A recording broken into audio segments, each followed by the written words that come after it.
शिवसेना उद्धव बाळासाहेब ठाकरे पक्षाचे नेते खासदार अरविंद सावंत आज कोल्हापूर दौऱ्यावरती असताना माध्यमांशी बोलत असताना त्यांनी भाजपवरती जोरदार हल्लाबोल केलाय।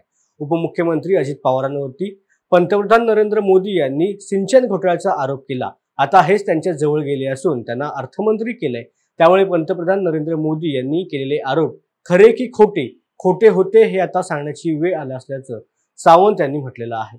दरम्यान महायुतीला लोकसभेला धक्का दिला असून सत्ता पलट झाला नाही, मात्र विधानसभेला राज्यात सत्ता परिवर्तन होईल असा विश्वास देखील त्यांनी व्यक्त केलाय। यांच्या सोबत लॉन्ड्री आहेच बाकीच्या गोष्टी करायला। त्यामुळे लॉन्ड्रीत काल परवाकडे गेलेल्या लोकांना ज्यांनी इतकं निर्लज्जपण मुंबई महानगरपालिकेने जो दावा कोर्टात केला की आम्ही अनवधानाने त्याच्या विरुद्ध तक्रार केली, याचा अर्थ काय होतो? एकाच्या राजकीय व्यक्तिमत्वाच्या जीवाशी आयुष्याशी तुम्ही खेळता, बदनाम करता, ब्लॅकमेल करता आणि पुन्हा आमच्याकडे आला का तो स्वच्छ होतो।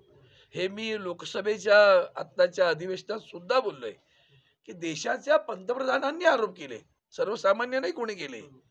75,000 करोड़ का घोटाला, सिंचाई घोटाला हुआ, तो क्या हुआ? कुछ नहीं हुआ।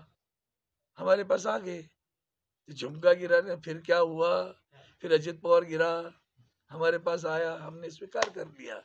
आणि मग दादाला तुम्ही राज्याचे वित्तमंत्री करतात तेव्हा त्यातला महत्वाचा प्रश्न असा की देशाच्या पंतप्रधानांनी आरोप केले ते खरे होते की खोटे होते?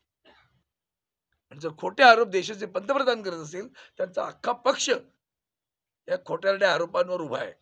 निदान मराठी माणसांनी आता सावध व्हावं। जय भवानी जय शिवाजी करून जमणार नाही।